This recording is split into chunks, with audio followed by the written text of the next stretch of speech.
Hello students. Today we are discussing about the Keynesian's theory of inflationary gap. Students, आज का जो हमारा chapter है वो केन्स के मुद्रास्फीति अंतराल सिद्धांत से संबंधित है। विद्यार्थियों, ये मुद्रास्फीति होती क्या है, पहले मैं आपको इसकी विवेचना करूंगी।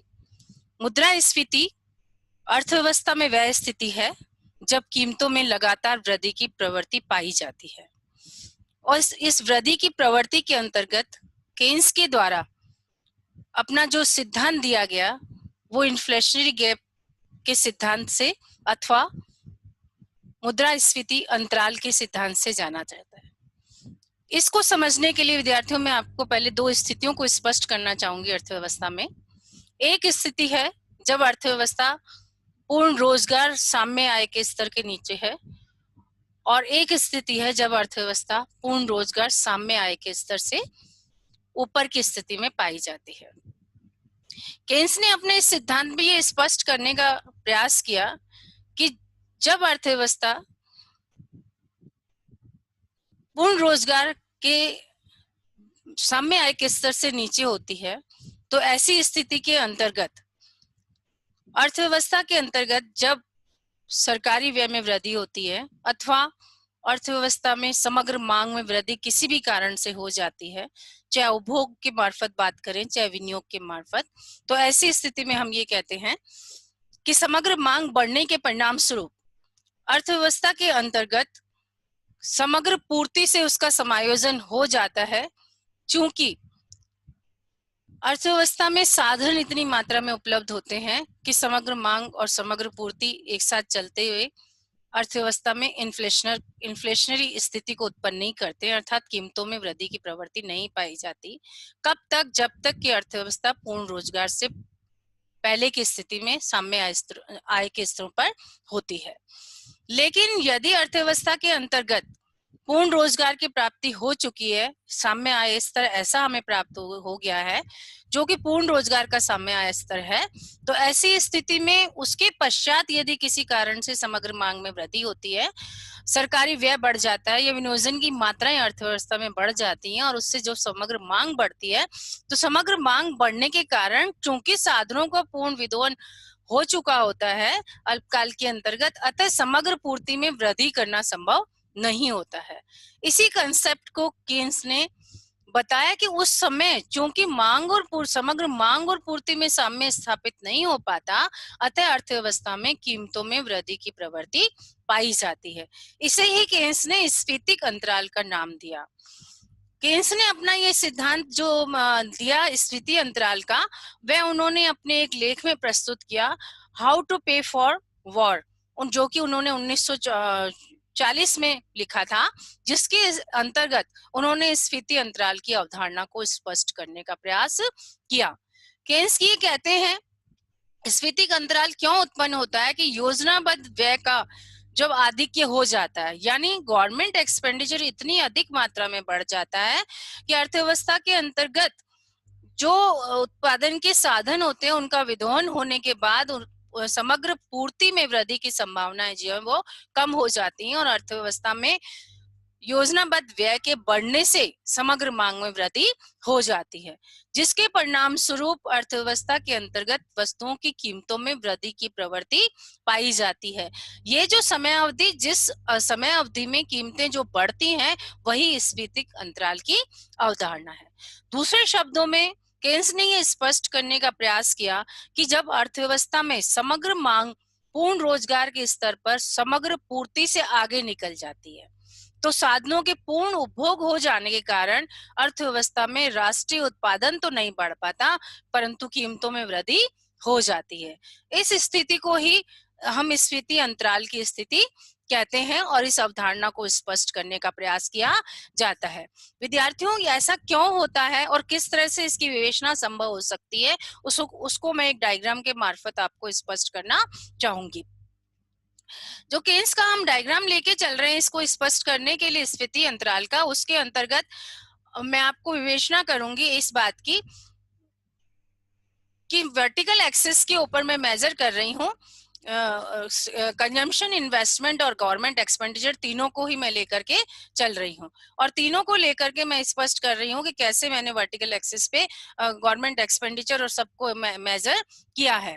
इसी तरह से हॉरिजॉन्टल एक्सिस के ऊपर मैं इनकम को लेकर के मेजर कर रही हूँ कि साम्य आय के स्तर अर्थव्यवस्था में क्या पाए जाएंगे।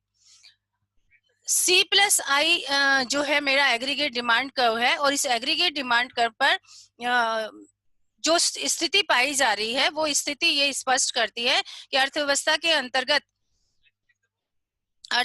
अंतर्गत समग्र मांग वक्र एडी मेरे पास में प्राप्त होता है, जो C+I+G1 के द्वारा मैंने इंगित किया है, और 45 डिग्री की रेखा जो समग्र पूर्ति की रेखा है वो ई बिंदु पर इसे काटती है, जहां पर हमें साम्य आय का स्तर जो प्राप्त होता है वो OY1 आय का स्तर प्राप्त होता है। विद्यार्थियों, ये OY1 आय का स्तर जो है वो वास्तव में वह आय का स्तर है जिसे कि हम पूर्ण रोजगार के आय स्तर के द्वारा विवेचना कर रहे हैं। फुल एम्प्लॉयमेंट लेवल की इनकम को ये स्पष्ट करता है, और फुल एम्प्लॉयमेंट लेवल की इनकम ऐसी इनकम है जिस पर कि साधनों का पूर्ण विनियोजन जो है हमारा संभव हो जाता है। जब पूर्ण विनियोजन हो जाता है और उसके पश्चात हम देखते हैं यदि सरकार के द्वारा गवर्नमेंट एक्सपेंडिचर बढ़ा दिया जाता है, जिसे मैंने अपने समग्र मांग वक्र के द्वारा इंगित किया C+I+G के द्वारा, और जो समग्र मांग वक्र है वो गवर्नमेंट एक्सपेंडिचर के बढ़ने के कारण AD1 हो जाता है। अब हम ये देखते हैं क्योंकि समग्र मांग वक्र बढ़ गया है तो पूर्ति रेखा और मांग, समग्र मांग और समग्र पूर्ति की हम विवेचना करने जा रहे हैं इस OY1 स्तर पर। तो हम देखते हैं कि अर्थव्यवस्था में समग्र मांग जो है वो तो अधिक पाई जाती है और समग्र पूर्ति जो है वो कम है। स्टूडेंट्स, यहाँ आप ध्यान से देखिए कि इस साम्य आय के OY1 स्तर पर सरकारी विनियोग बढ़ने से समग्र मांग जो है अर्थव्यवस्था में FY1 पाई जाती है, जबकि अर्थव्यवस्था में समग्र पूर्ति EY1 पाई जाती है। तो हम क्या देखते हैं कि समग्र मांग का समग्र पूर्ति से FE मात्रा में जो है वो आधिक्य पाया जाता है। ये आधिक्य ही वास्तव में क्या बन जाता है? Inflationary gap. ऐसा क्यों होता है विद्यार्थियों, इसको मैं आपको स्पष्ट करूंगी। जब गवर्नमेंट एक्सपेंडिचर बढ़ाया जाता है तो गवर्नमेंट एक्सपेंडिचर बढ़ने से समग्र मांग वक्र हमारा ऊपर शिफ्ट होता है। क्यों होता है? क्योंकि लोगों को सरकारी व्यय में वृद्धि के कारण अधिक मात्रा में आय के स्रोत प्राप्त होते हैं।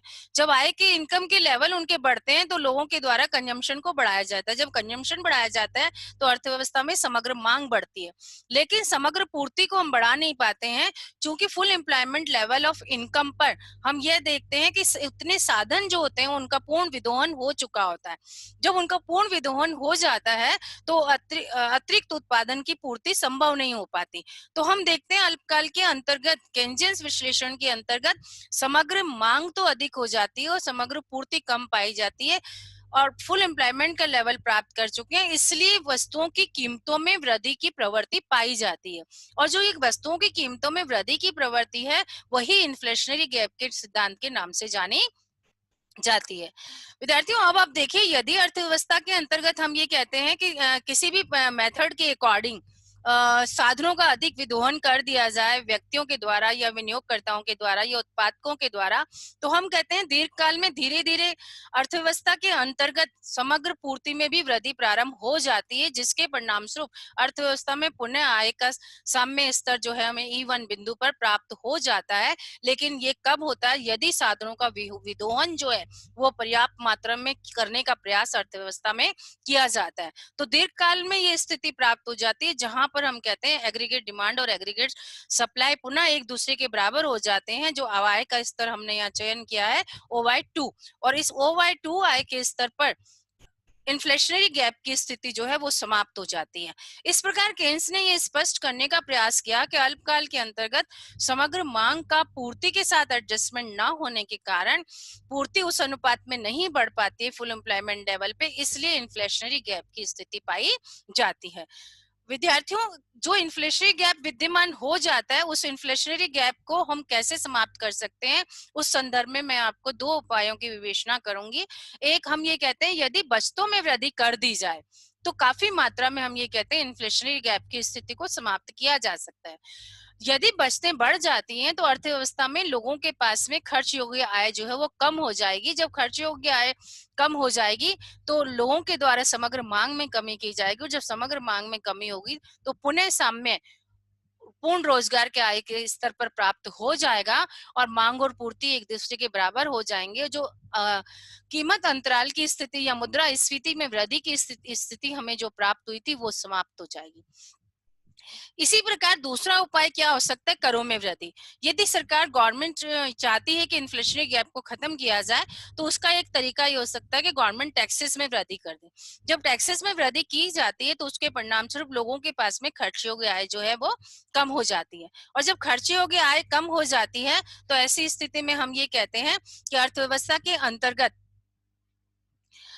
लोगों के पास में खर्च योग्य आय कम होने से समग्र मांग में कमी की प्रवृत्ति पाई जाती है, और समग्र मांग में जब कमी की प्रवृत्ति पाई जाती है तो ऐसी स्थिति में हम ये देखते हैं कि अर्थव्यवस्था के अंतर्गत पुनः समग्र मांग कम होकर की पूर्ति के बराबर हो जाती है, और इन्फ्लेशनरी गैप का सिद्धांत जो है वो जो अंतराल पाया जाता है, मुद्रास्फीति अंतराल जो है वो खत्म हो जाता है। इस प्रकार केन्स ने अपने विश्लेषण के अंतर्गत मुद्रास्फीति अंतराल की विवेचना करने का प्रयास किया। विद्यार्थियों, बहुत महत्वपूर्ण विषय है हमारे समष्टि अर्थशास्त्र का कि केन्स का मुद्रास्फीति का अंतराल सिद्धांत क्या है, ये गैप थ्योरी क्या है, इन्फ्लेशनरी गैप की थ्योरी क्या है। विद्यार्थियों, ये प्रश्न आपको प्रतियोगिता की कंपटीशन एग्जाम्स के अंतर्गत भी पूछा जाता है, और आप वैसे भी समष्टि अर्थशास्त्र के विद्यार्थी हैं, आपका अध्ययन इसको करना महत्वपूर्ण हो जाता है। और विद्यार्थियों, जिस मेथड से मैंने आपको इसको समझाने का प्रयास किया वो मेथड मेरा समग्र मांग और पूर्ति का केन्स का साम्य आय विश्लेषण का सिद्धांत था। तो आप कृपया मेरी जो पूर्व वीडियो मैंने आपको प्रेषित की है केन्स के साम्य आय निर्धारण सिद्धांत की, पहले उसका अध्ययन कीजिए। उसका अध्ययन करने के पश्चात आपको बहुत आसानी से समझ आ जाएगा कि स्फीतिक अंतराल का सिद्धांत क्या होता है। धन्यवाद विद्यार्थी।